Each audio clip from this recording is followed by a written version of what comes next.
संगीत और स्वतंत्रता। नदी में बाढ़ आई थी, दूर तक जल ही जल था। यज्ञदत्त ने पूरी रात नाव पर काटी थी। सुबह आंख खुली तो सूर्योदय के इस विस्तृत सौंदर्य से उसका मन भर आया। किसी चुंबकीय शक्ति से उसके हाथ चप्पुओं पर पहुंच गए, जैसे कोई संगीत की भीनी तार से उसे खींच रहा हो और वह बिना किसी परिश्रम के बढ़ता जा रहा हो। नदी कब समुद्र बन गई और समुद्र कब किस अनंत जल में समाता चला गया, उसे पता ही नहीं चला। उसी तंद्रा में उसने देखा कि एक योगी पर्वत की चोटी पर पेड़ के नीचे समाधिस्थ वीणा बजा रहा है। वह मंत्रमुग्ध सा उनके चरणों में जा गिरा। योगी ने आंखें खोल दी। आ गए तुम? जी, आप कौन हैं? मैं तुम्हारा ही रूप हूं। अनंत काल से तुम्हारी धरोहर संभाले बैठा हूं। क्या है मेरी धरोहर? यह वीणा। परंतु मैं तो संगीत नहीं जानता। एक जोहरी का पुत्र हूं। योगी ने फिर से आंखें बंद कर ली और वीणा का सुर साध लिया। समय और मैं दोनों उन स्वरों में विलीन हो गए। योगी ने फिर से आंखें खोली। अब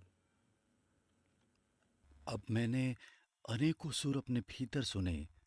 पशु पक्षी पेड़ पौधे जल वायु अग्नि मिट्टी कीटाणु दृश्य दृश्य सबकी गति को अनुभव किया। गीत के स्वर को अनुभव किया। फिर उसे शून्य में शांत होते अनुभव किया। योगी ने फिर से आंखें बंद की, फिर से स्वर साधा। इस बार कुछ भी शेष न रहा।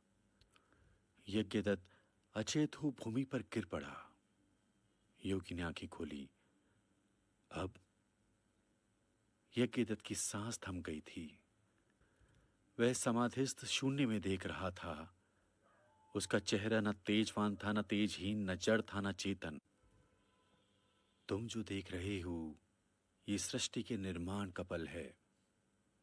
तुम देख रहे हो गुरुत्वाकर्षण, विद्युत शक्ति, चुंबकीय शक्ति के साथ साथ स्वर का भी जन्म हो रहा है।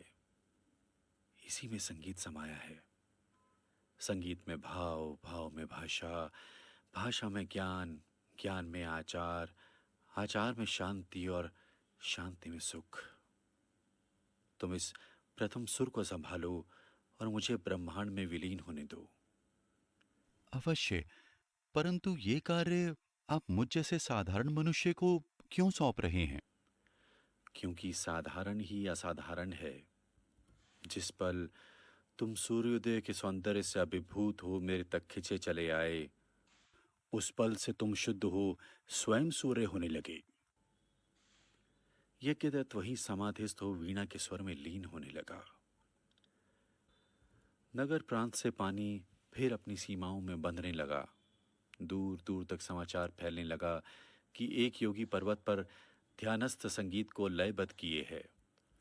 मानो वह जीवन की उथल पुथल को समेटे शांत मन से जीवन के चरम अर्थ ढूंढ रहा है। संध्या होते ही लोग आने लगते। एक दिन एक नर्तकी आई और उस दिव्य संगीत पर यकायक नाच उठी। फिर कवि आया, उस संगीत को शब्दों में पिरोने लगा। किसी ने तुलिका उठाई और वही पर्वत पर संगीत को भौतिक आकार देने लगा। कोई मूर्तियां करने लगा। धीरे धीरे यह संगीत घर घर पहुंच गया। किसान निश्चिंत हो गुनगुनाते हुए हल चलाने लगा। औरतों के हाथ संगीत की लय पर चलने लगे। सब जगह यह समाचार फैल गया कि राज्य में हर कोई अपने अपने नियम से जी रहा है। समाचार राजा तक भी पहुंचा। राजा एक संध्या अपने गाजे बाजे के साथ पर्वत पर आ पहुंचा। आते ही उसने कहा, इस संगीतज्ञ का मैं सम्मान करना चाहता हूं। इसे अपने दरबार का मुख्य रत्न घोषित करता हूं। किसी ने उसकी ओर ध्यान नहीं दिया तो वह क्रोध से थरथराने लगा। मैं यह अनाचार इस राज्य में नहीं होने दूंगा। राजा के अंगरक्षकों ने पर्चे बांटने शुरू किए, जिसमें लिखा था, राज्य है तो सुरक्षा है, राज्य है तो प्रगति है, राज्य है तो प्रकृति पर विजय है, और राजा राज्य का आधार है। लोग बिना पर्चे पढ़े संगीत सुनते रहे। राजा क्रोध से थरथराता यज्ञदत्त के सामने आकर खड़ा हो गया। यदि इस संगीतज्ञ का जीवन चाहते हो तो पर्चों पर लिखे मेरे विचारों को सहमति दो। एक किसान खड़ा हुआ। हमें राजा और राज्य की आवश्यकता नहीं। अर्थात आप अराजकता चाहते हैं? राजा के एक अंगरक्षक ने कहा, नहीं, हम स्वतंत्रता और जीवन में विश्वास चाहते हैं। दूसरे ने कहा, आपने हमें युद्ध और सीमाएं दी हैं, जबकि यह पृथ्वी एक है और सबकी है। तीसरे ने कहा, आपने हमें पशुओं से भी बदतर जीवन दिया है, बेड़ियों में बांधा है। हमारी पहचान कुछ सरकारी कागजों में कैद हो गई है। चौथे ने कहा, जिन प्राकृतिक आपदाओं से आप सुरक्षा की बात कर रहे हैं, उसी प्रकृति का संतुलन आप हमारी राय की परवाह किए बिना बिगाड़ रहे हैं। पांचवें ने कहा, यह सब तुम्हें इस पाखंडी ने सिखाया है। राजा ने क्रोध से योगी की ओर संकेत करते हुए कहा। लोग राजा की बात सुनकर हंस दिए।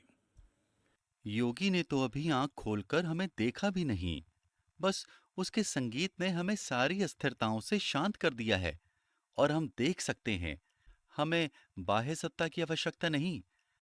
हमारा मन ही हमारा पथ प्रदर्शक है।